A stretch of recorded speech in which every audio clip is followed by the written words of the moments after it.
नमस्कार, मैं Nityanand Shukla, reporter post से। आज हम बात करने जा रहे हैं बिहार में हो रही मौतों के बारे में। बिहार में कहने के तो शराबबंदी है। बिहार के मुख्यमंत्री नीतीश कुमार ने 2015 के चुनाव के वादों को पूरा करते हुए 1 अप्रैल 2016 से पूर्ण शराबबंदी लागू कर दी। आज के रिपोर्ट के हिसाब से सारण जिले में अभी तक अवैध शराब पीने से 71 लोगों की मौत हो चुकी है। साथ में 5 लोगों की सिवान में और 1 बेगूसराय में, टोटल 77 लोग की। शराबबंदी के बाद बिहार में अभी तक लगभग 300 मौतें हो चुकी हैं। और आज हम बात करेंगे कि बिहार में मुख्यमंत्री नीतीश कुमार के उस बयान को लेकर काफी चर्चा चल रही है और विपक्ष ये कह रहा है कि मुख्यमंत्री असंवेदनशील हो गए हैं, मानवता को कहीं ताक पर रख दिए हैं। मुख्यमंत्री विधानसभा में झुंझलाए भी, बीजेपी से उनकी नोकझोंक भी हुई और बाद में उन्होंने कहा कि जो शराब पिएगा वो मरेगा। इतना ही नहीं, मुख्यमंत्री ने यहाँ तक कहा कि जो लोग मरे हैं उनके परिवार वाले को कोई कंपनसेशन नहीं दिया जाएगा, किसी तरह का मुआवजा नहीं दिया जाएगा। अब उस खबरों की माने तो उसके हिसाब से जिला प्रशासन का कहना है कि आप लोग मरे हुए लोगों को ठंड से मौत का कारण बताएं, शराब पीने की वजह से न बताएं। गरीब लोगों को बिहार सरकार 5,000 रुपए अंतिम क्रियाक्रम के लिए देती है, वो भी इन लोगों को नहीं दिया जा रहा है। इसी विषय पर आज बात करने के लिए हमारे साथ वरिष्ठ पत्रकार विनय कुमार जी हैं। विनय कुमार जी बिहार और झारखंड में 30 वर्षों से ज्यादा से पत्रकारिता कर रहे हैं और बिहार के डेवलपमेंट पर इनकी पैनी नजर रहती है। विनय जी, मुख्यमंत्री नीतीश कुमार का जो बयान आया है उसे लोग असंवेदनशील कह रहे हैं और ये कह रहे हैं कि मुख्यमंत्री को इस तरह के बयानों से बचना चाहिए और लोगों के प्रति, उन परिवारों के प्रति एक सिंपैथी का अप्रोच रखना चाहिए। देखिए, हम ऐसा नहीं मानते हैं। हमारा मानना है कि मुख्यमंत्री मैसेज देना चाहते हैं जनता के बीच में, बिहार की जनता के बीच में, कि भाई जो आप शराब पियोगे तो मरोगे, अवैध शराब पियोगे तो मरोगे। क्योंकि शराब के खिलाफ वो एक मुहिम चला रहे हैं पूरे बिहार में। 2016 में उन्होंने शराब नीति लागू की थी और 2016 के बाद अगर आप देखेंगे तो सख्ती से उस नीति को उन्होंने लागू किया। और खास करके आप भारत के प्रधानमंत्री को भी अगर आप देखेंगे तो भारत के प्रधानमंत्री नरेंद्र मोदी ने भी 5 जनवरी 2017 को कहा था कि नशा मुक्ति का जिस प्रकार से नीतीश कुमार ने अभियान चलाया है, आने वाली पीढ़ियों को बचाने के लिए उन्होंने जो बीड़ा उठाया है, मैं उनका बहुत बहुत अभिनंदन करता हूं, बधाई देता हूं।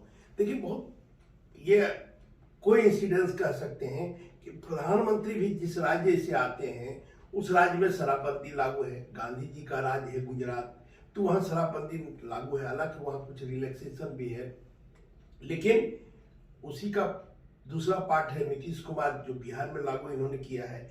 और जब सुशील मोदी उनके साथ हुआ करते थे तो शराब नीति का बहुत समर्थन करते थे।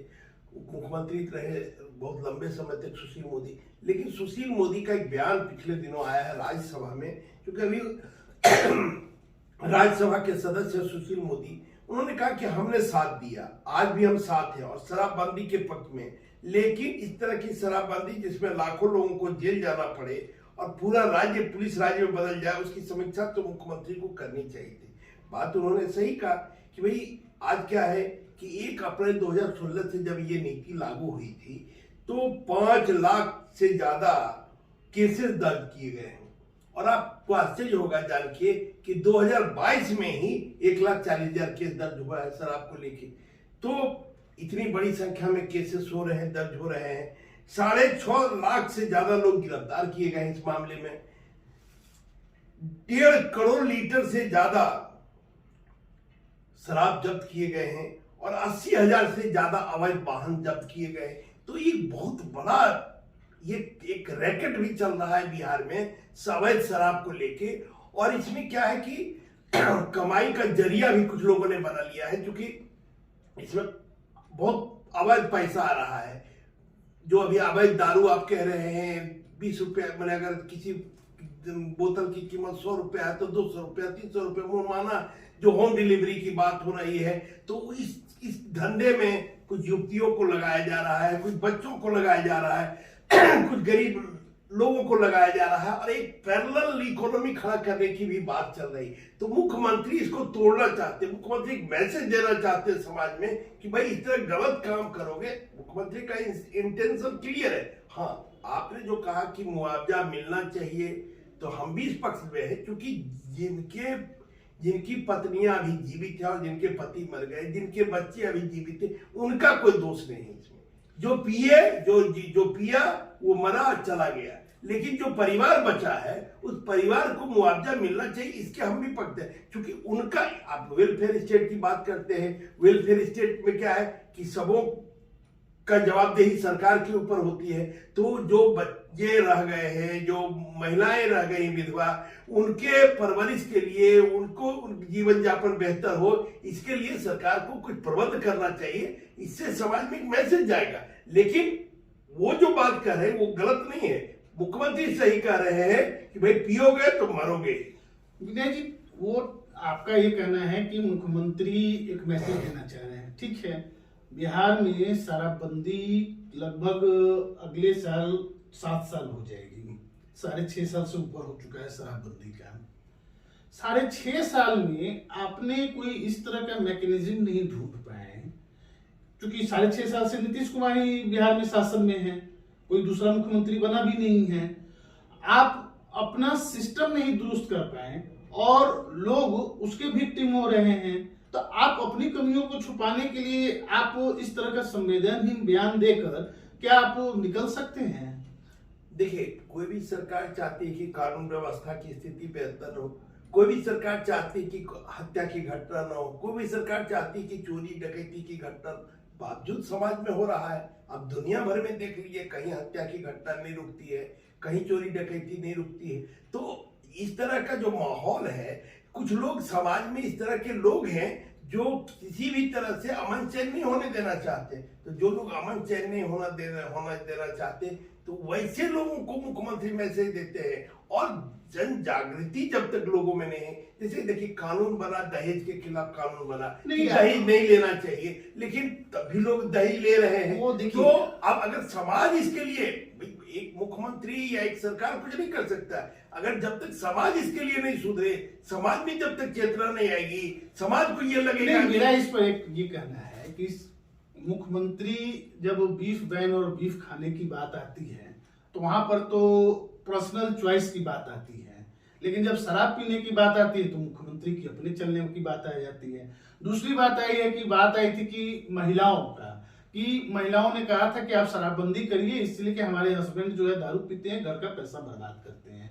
लेकिन वो लोग जो पहले 100 रुपया देकर दारू पीते थे, अब 300 रुपया देकर दारू पी रहे हैं। तो दारू उपलब्ध है और बिहार के राजधानी पटना में उपलब्ध है, और उपलब्ध ही नहीं है, असेंबली के कैंपस के अंदर बोतल मिला था। तो कहीं ना कहीं आपका जो सिस्टम है होम डिलीवरी, पहले लोग दुकान पर जाकर शराब पीते थे, 3 गुना 4 गुना दाम देकर अब आपको घर में दारू उपलब्ध हो रहा है। तो इसमें क्या सरकार की विफलता नहीं है? उसके बाद इस तरह की संवेदनहीनता। देखिए, सरकार की विफलता पे कई चीजें क्या है कि कानून बना देने से नहीं होता है। कानून लागू है, इसके लिए समाज को भी प्रयत्न करना पड़ेगा। अब समाज अगर इसमें सचेत नहीं होगा, समाज को नहीं लगेगा ये गलत काम। देखिए, मुख्यमंत्री क्या था, मुख्यमंत्री ने महिलाओं के कहने पर, महिलाओं का एक वर्ग उनसे मिला और कहा कि भाई शराब बंदी की, क्योंकि मुख्यमंत्री को लगता था कि भाई शराब से महिलाएं प्रताड़ित होती हैं, बच्चे को फीस नहीं मिल पाता है, दूध का कीमत नहीं मिल पाता है, जो लोग कमाता है, खास करके गरीब गुरबा लोग कमाता है, दारू में अपना खर्च कर देता है। तो वैसे लोगों को मुख्यमंत्री क्या है कि महिलाओं के प्रति, बच्चियों के प्रति बहुत ही संवेदनशील है। उन्होंने आप स्कूल में लड़कियों को साइकिल देने का काम किया, पूरा बिहार का नक्शा बदल गया। हम लोग जब पढ़ते थे जिस जमाने में, उस जमाने में स्कूल में 2-3 लड़कियां रहती थी।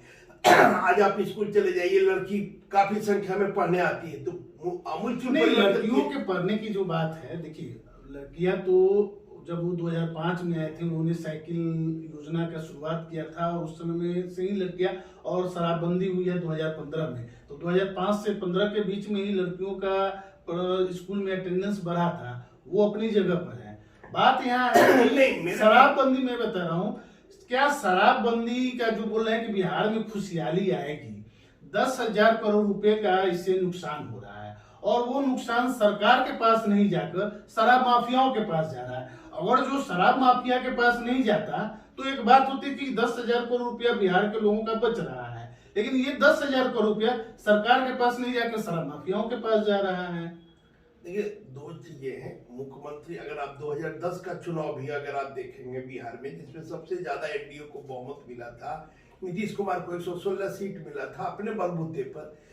उस समय भी महिलाओं ने बढ़ चढ़ के चुनाव में मतदान किया था और पुरुषों से ज्यादा मतदान किया था। तो मुख्यमंत्री को कहीं न कहीं महिलाओं के प्रति एक भावना रहा है, इसीलिए उन्होंने 50% आरक्षण देने का काम किया पंचायती राज व्यवस्था में, और फिर महिलाओं के मांग पर ही उन्होंने शराब बंदी लागू की। शराबबंदी प्रश्न ये है कि 10,000 करोड़ रुपया राज्य सरकार को जाना चाहिए था। ठीक है, शराबबंदी हो गई, तो शराबबंदी के बावजूद भी होम डिलीवरी हो रहा है। बिहार के राजधानी में असेंबली तक में बोतल पाया जा रहा है और ये 10,000 करोड़ रुपए शराब माफियाओं को जा रहा है। तो फिर ये शराबबंदी कैसी शराबबंदी है? देखिए, जब भी आप समाज सुधार का काम करेंगे, जब समाज सुधार का काम करेंगे तो समाज में कुछ ऐसे तत्व रहते हैं जो सुधार के खिलाफ काम करते हैं। तो वैसे जो तत्व है, वो तत्व गलत ढंग से शराब का स्मगलिंग करा रहे हैं, शराब बेचवा रहे हैं, और जो गरीब गुरबा लोग हैं उनका गरीब गुरबा का शोषण कर रहे हैं, उनको कुछ पैसा देके होम डिलीवरी करा रहे हैं।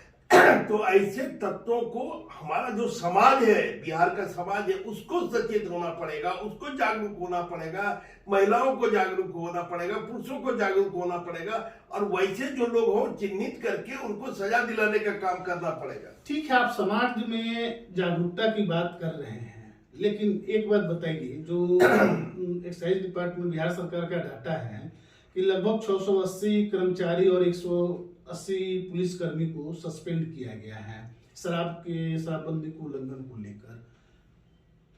समाज में जागरूकता आनी चाहिए, ये एक पहल है। तो क्या हम सरकार को क्लीन चिट दे दे कि भाई ठीक है, 10,000 करोड़ रुपए शराब माफिया कमाते रहे, इनके पुलिस वाले कमाए, पुलिस लॉ एंड ऑर्डर का काम छोड़ कर शराब माफियाओं के पीछे पैसे, और उनको हर व्यक्ति जो बिहार में घुसता है उसके मुंह में ब्रेथ एनालाइजर लगाकर, क्या पुलिस का यही काम रह गया है, लॉ एंड ऑर्डर का यही काम रह गया, और बिहार का विकास इससे क्या प्रभावित नहीं हो रहा है? देखिए, जो लोग चुन के गए हैं विधानसभा में, जो लोग कानून बनाते हैं, मुख्यमंत्री ने कहा, सबके सामने कहा, बताइए कोई लोग कौन चाहते हैं कि मैंने शराबबंदी हटे? कोई विधायक तैयार नहीं मैंने बोलने के लिए। तो मुख्यमंत्री की बातों का सब समर्थन करते हैं। वहां जदयू की बैठक, जदयू विधायक दल की बैठक पर भी उन्होंने पूछा कैटेगोरिकली, बताइए मेरी नहीं, तो कोई उसका विरोध नहीं किया। तो है क्या कि नहीं, शराबबंदी का कोई विरोध नहीं कर रहे हैं। मेरा प्रश्न ये है कि शराबबंदी आपने महिलाओं के डिमांड पर किया, बहुत अच्छा किया, लेकिन 10,000 करोड़ रुपया जो बिहार सरकार को रेवेन्यू लॉस हुआ, जो विकास कार्यों में लग सकता था, वो शराब माफियाओं के पास जा रहा है।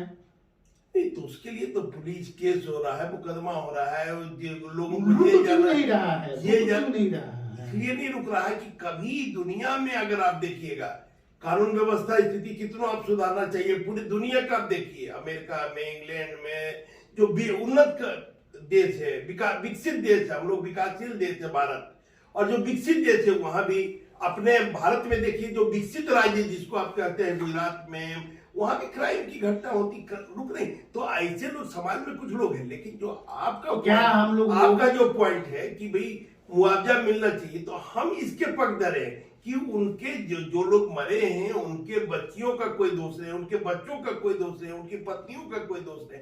तो ऐसे लोगों का जीवन बेहतर हो, इनको कुछ आर्थिक सहयोग मिले, इस राय के हम हैं। मुख्यमंत्री को इस पर सोचना चाहिए, लेकिन मुख्यमंत्री ने जो स्टेटमेंट दिया, हम उसके समर्थक इसलिए हैं कि मुख्यमंत्री मैसेज देना चाहते हैं। उनके मन में कोई नहीं है कि हम कुछ मैंने हर को चाहते हैं कि मदद करें, लेकिन मुख्यमंत्री मैसेज देना चाहते हैं, कड़ा मैसेज देना चाहते हैं, भाई पियोगे तो मरोगे।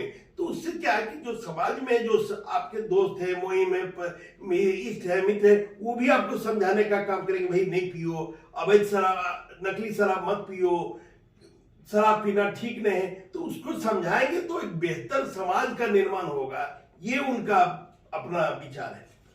देखिए, विनय जी का कहना है कि नीतीश कुमार लोगों को जागरूक करने के लिए इस तरह का बयान दे रहे हैं जिसे विपक्ष संवेदनहीन करार दे रहा है।